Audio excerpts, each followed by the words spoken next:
Hey, what's up, you guys? Bloody Jacob here to bring you my review of Season 3 of Arrow on the CW.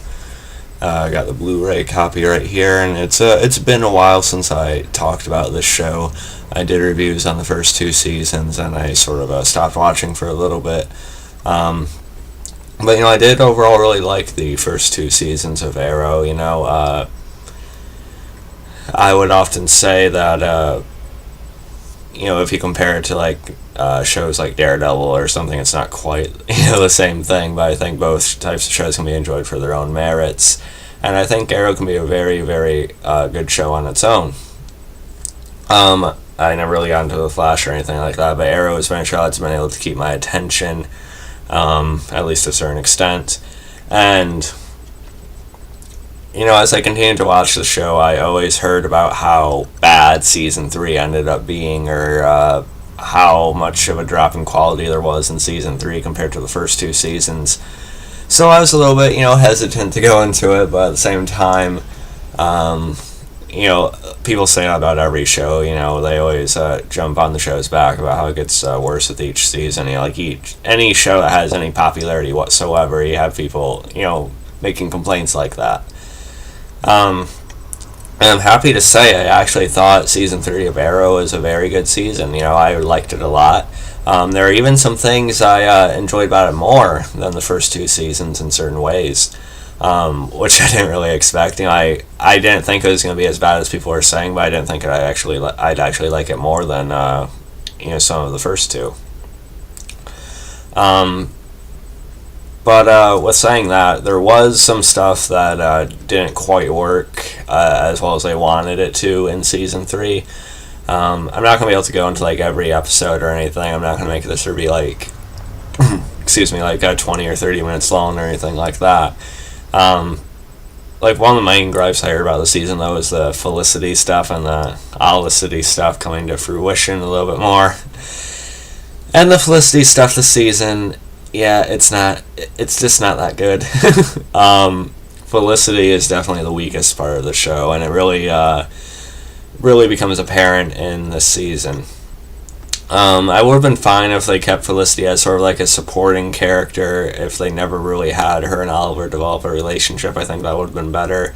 If maybe just Oliver seen her as a kid sister, a sidekick type of thing, or just helping him out with technology, the technology stuff or something like that, the tech side of things. So their romance, it does sort of feel forced. It does sort of feel like they're feeding into those fans that actually support the idea. And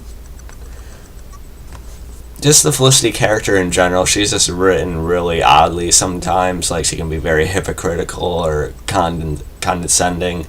1 minute she'll back Oliver fully, she'll believe in him, and then the next she'll just break down and get this really, really big cry face going over him doing anything that's morally gray whatsoever, even if it is the way they have to do things to get things done that need to be done that way. If that made any sense. So just the way she's written, sometimes it feels like they could do a lot better with that.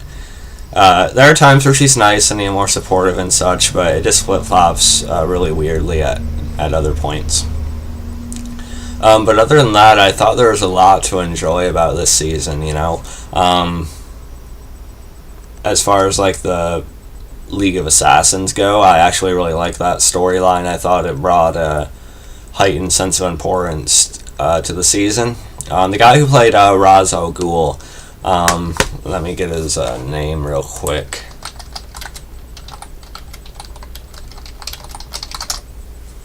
Just give me a second. Alright, it's not really showing me. Okay, Matt Nable, I think his name was. Yep, Matt Nable. I think he did an alright job. I didn't think he was great necessarily, but I thought the character was handled kind of well for the most part. I will still say I'd prefer Liam Neeson's Ra's al Ghul in the Christopher Nolan Batman movies, but I thought he did an alright job for what it was.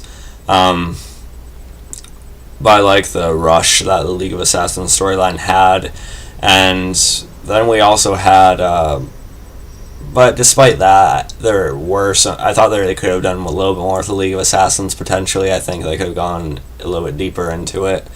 And there are like episodes, like an episode or two here and there, where they don't really touch on it at all, so that part feels a little bit off sometimes. But other than that, I thought it was fine. And as far as like the Sarah stuff this season, or we'll get into Laurel in a minute too.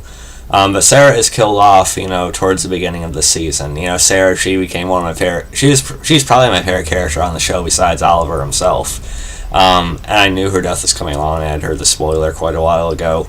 And they tease us, she gets hit with these arrows, and then we hear Deathstroke's voice. So we think, oh, Deathstroke escaped. He sort of fulfilled what he promised Oliver, killing the person he loves again. And, so he killed Sarah.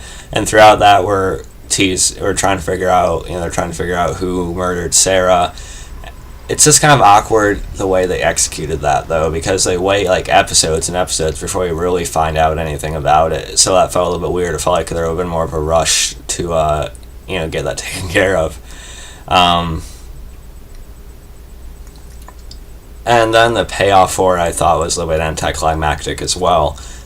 They make the fans think it's Deathstroke, but then it turns out to be Malcolm Merlyn who had manipulated Thea, or given her this type of drug to, open to suggestion.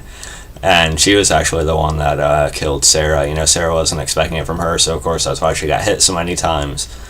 So it makes sense in a way, but at the same time, they make us think it's Deathstroke, and then they just do that. I don't know. I just think they could have really done a lot more with that storyline. But Malcolm Merlyn himself this season, I thought, was really, really good. John Barrowman, continues to do a pretty good job. I think he's definitely one of the best and most developed characters on the show.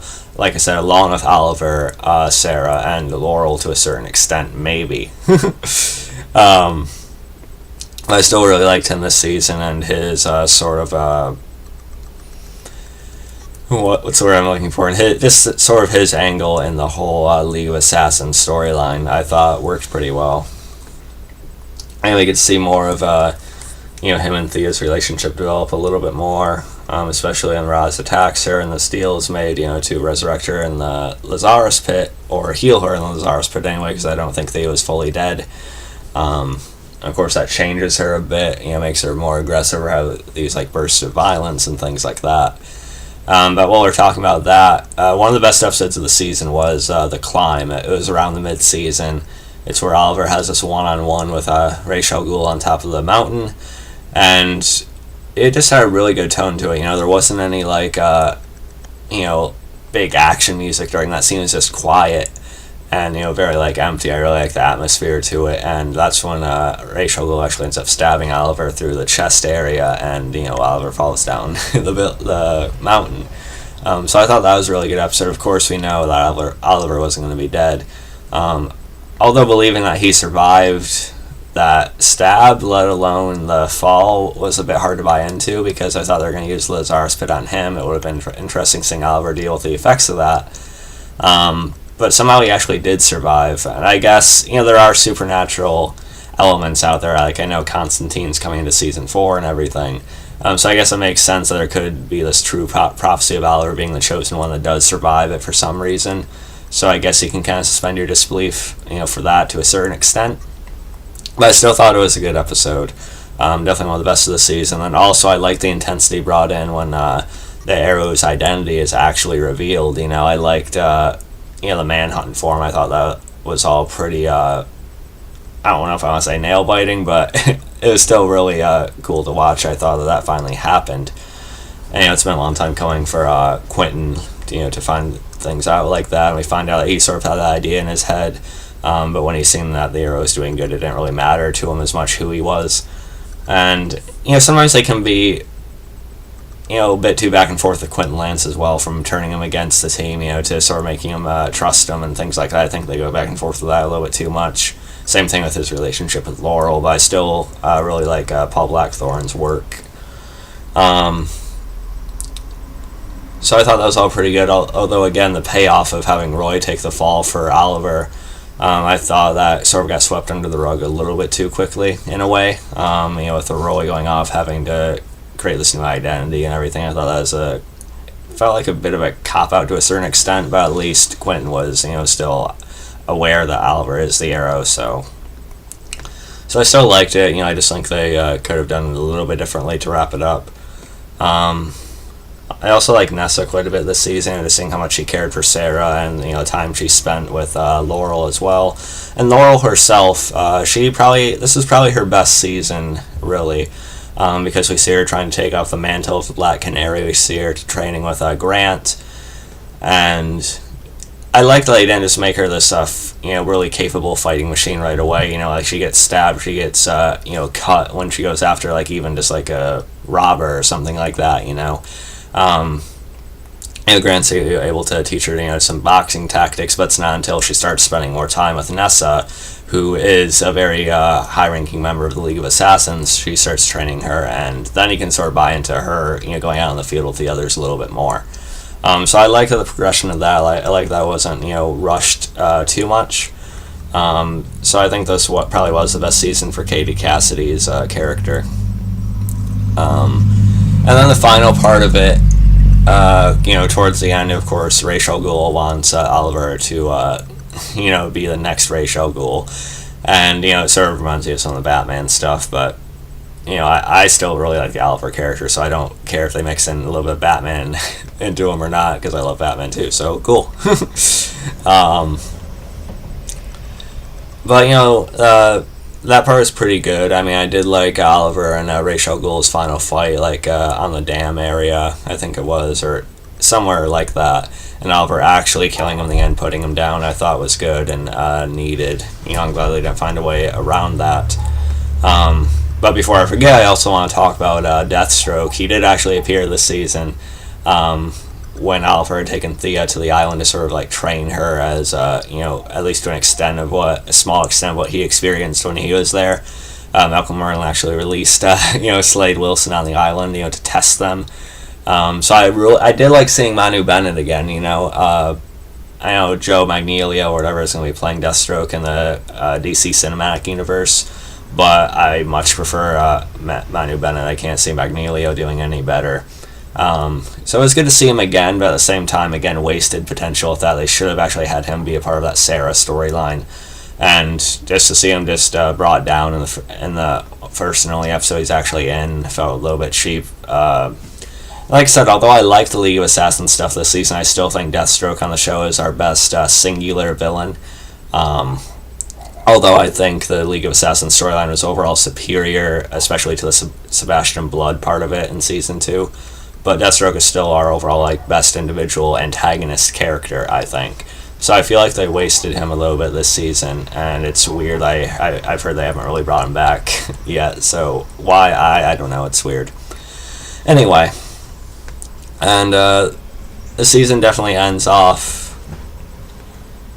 in a way that I think was pretty satisfying. Of course, Diggle is at Oliver's throat because he had his wife taken, sort of set up Ra's al Ghul and make him believe that Oliver had become just another member of the League that would take his place. Oliver had to play it that way. There would have been really no way around it that would have been any more safe or any less risky, really.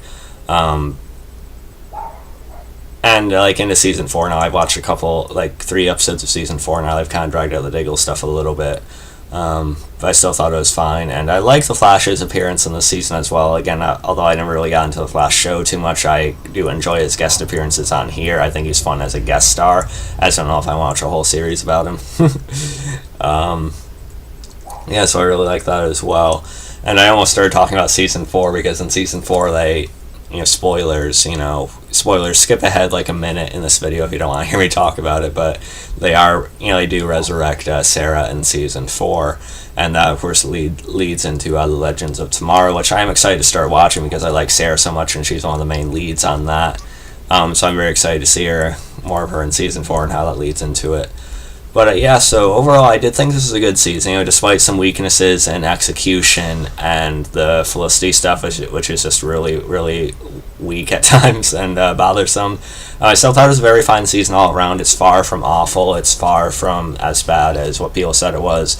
like I said, parts are actually superior to me or more enjoyable than parts of season 1 and 2. It just depends which parts you're talking about.